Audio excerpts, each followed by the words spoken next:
You know what? You ain't lying. So we had an awkward situation last week. We recorded this whole James Harden podcast on Sunday night. And then we woke up on Monday morning and Harden had just slayed Someone Daryl call Morey it and the pressure. 76ers. I don't know about pressure. It would have. We were talking about. We were like, well, maybe he'll come back, or maybe you were talking about that. I was talking about this relationship blown to smithereens. So I love that it came out. I look like he still might come back. We'll see. Yeah, the thing about it is, so I know that's been a huge topic for the last few days, but I just want to say, like Bontemps just said, this obviously is huge damage has been done at this point, and you know, I think one of the things that was clear, or not clear, but one of the things that happened here was I think the Clippers had decided that there was no trade. And so I think the Clippers were going to move on from it, and at least from talking to Philly about it. And that I think the only option that the Philly had at the time was the Clippers. And so when that never got off the ground, from what I understand, like they had multiple conversations, but you know, I mean, you can see the two rosters, you can see what the trade pieces are, you can understand why there wouldn't. And as long as Philly wasn't interested in taking some assets from the Clippers and then making an offer, probably with Tyrese Maxey, for Damian Lillard, I don't see how a Clipper trade makes a ton of sense for them anyway. So I think what ticked James off was that they announced that they wanted to bring him back, and he was reacting to that more than anything. I think he's been ticked. We can't say disgruntled because Kyrie doesn't like that word. I think he's been ticked for some time now. Right. But I also think what Bontemps said shouldn't be forgotten. As of right now, and circumstances can change, as of right now, James Harden's best option of a bunch of unsavory options, such as holding out or coming and, you know, doing some sort of sabotage action, his best option, as far as I can see, and correct me if you think I'm wrong, is to probably play for the Sixers. And the Sixers' best option is to get James Harden to play for them. Now, not the James Harden that played for the Rockets or the Nets when he wanted out, but like James Harden really trying. The one from last year who was really good. Yeah, listen. Ultimately, my best option career-wise is to win the lottery. Needs to happen. Yeah, no, I think the best retirement plan I have is to win the lottery. So all I got to do is win the lottery, and I'll have a great retirement. No problem. Look, that certainly is, I think, a good analogy for the situation in a lot of ways right now, at least from the James Harden perspective.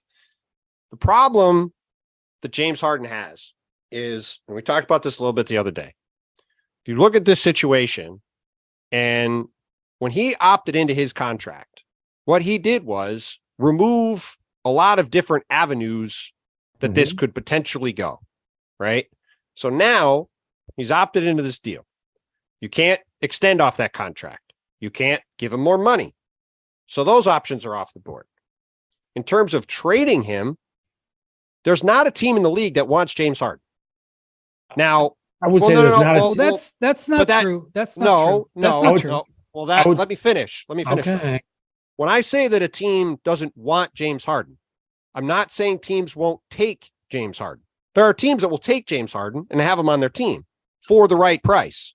Okay. But to me, and it's the same thing as the Damian Lillard situation. There's one team in the league that wants Damian Lillard.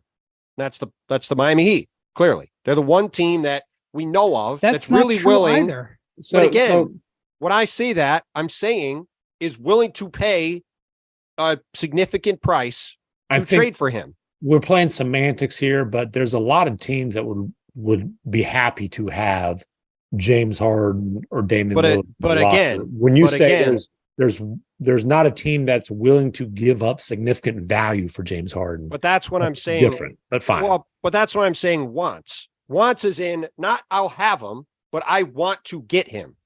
So the problem James has is there's not a suitor that's going to come in and give the kind of value that Philly's going to go, yeah, for us right now, it makes sense to trade James Harden. Like, yeah, there's teams that would be interested in having him for expiring contracts, which aren't doing Philly any good, or stuff they don't want, which isn't doing Philly any good. But there's nobody that's coming in saying, we really want this guy. And that's why we're at this stalemate. Because even if, let's say Daryl Morey woke up today and said, you know, I've had this run with James Harden. I got the big painting. It's time to move on. We need to trade him. There's nowhere to trade him. Like for a deal that's not going to get you fired or get you in a situation where it's like, how the hell did you trade this guy for 10 cents on the dollar? Infuriate Joel Embiid. Well, that's Right. the problem is Morey is trying, if it's not about salvaging the situation with James Harden. It's That's about right. preventing this situation from Embiid from blowing That's up right. your face and basically sending your franchise into a tailspin. That's right. And that's where this is a really, I mean, from a game theory or negotiation standpoint, whatever way you want to look at it, I think it's a fascinating situation because there's really not a way to resolve it. Like James could sit here and say, yeah, I'm really mad that I can't get out of Philly. I don't want to be here, but he can't get traded. He can't get more money. He can't get more years. So what is he going to do? Because it's not like the Sixers are batting away teams offering several Right. first-round picks and young players and all this stuff.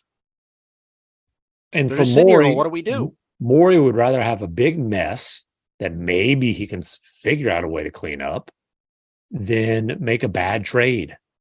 Yeah. And so, You- then the question at this point is, all right, James, are you really not going to show up for camp? And then if you do show up, like, how are you going to, how are you going to make this thing even messier? I tell you what, though, like, what's one of the first questions asked James Harden? Hey, what did Daryl Morey lie to you about? That's going to be an interesting answer. It's going to be a really interesting answer. I mean, James can make this thing. And when Ramona says James Harden's just getting started, I believe that I 100%. Well, and I'd also love to know why he opted in, because that is the thing that when you look at this whole situation, that's the moment when he did that, when so many of these potential avenues to do other things or get more money or do all that stuff went away. Then it really came down to either you get traded or you play in Philly, or I guess you sit out and just not play at all. But then, as Bobby Marks has laid out, that's not a path to like getting out of Philly in a year.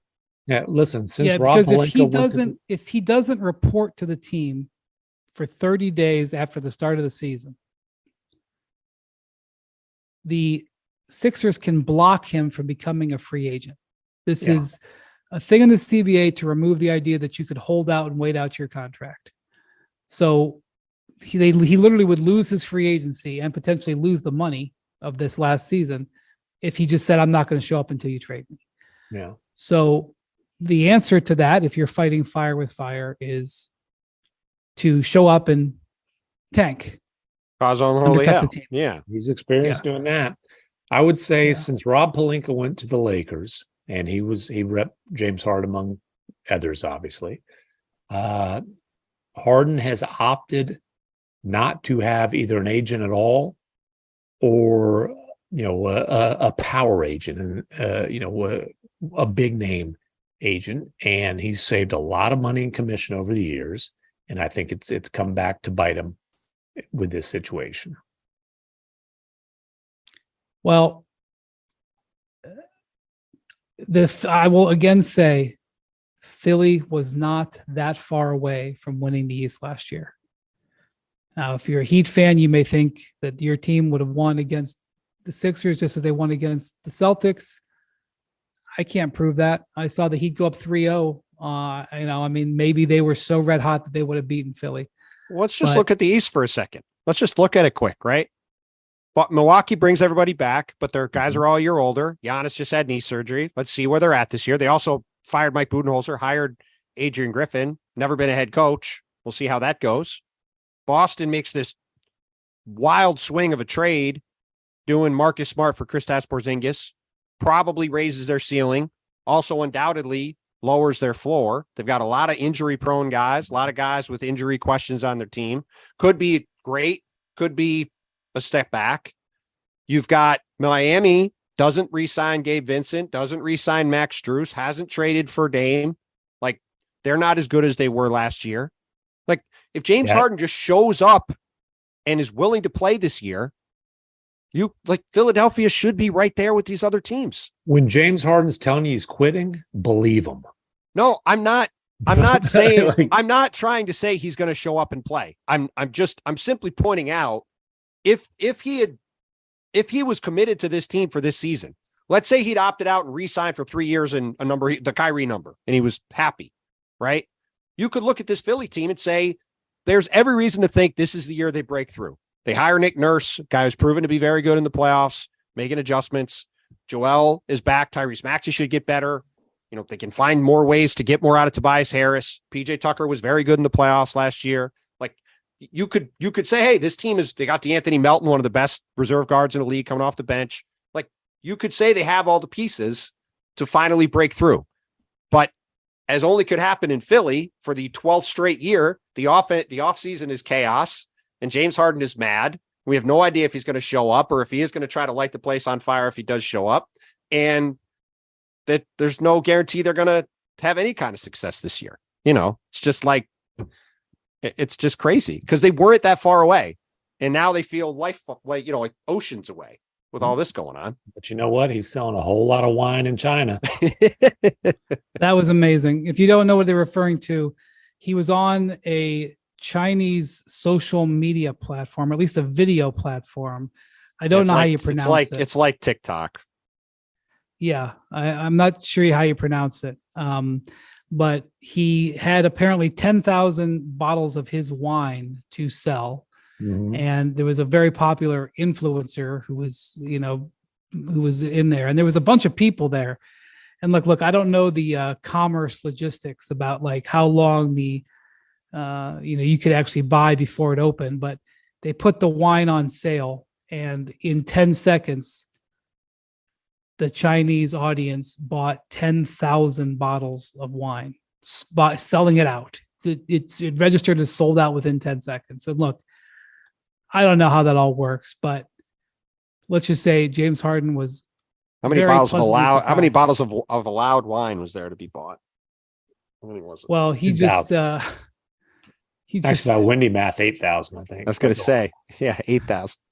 You're allowed to buy 8,000. There are 10,000. You're allowed to buy 10,000. You weren't allowed to buy 10,000. Actually, you're allowed to buy 9,000. Anyway, it's worth finding the video if you can, because when James sees that he sells out in 10 seconds, he pops his eyes. The man sold some Adidas over there this week too. I can assure you of that. And also, he might average 50 points per game next season for the Shanghai Sharks. You can go play for Yao. Just saying. Yeah, well, two Rockets legends together in China. He's over there talking about, hey, I might have to finish my career in China, and that might be the path this thing's heading.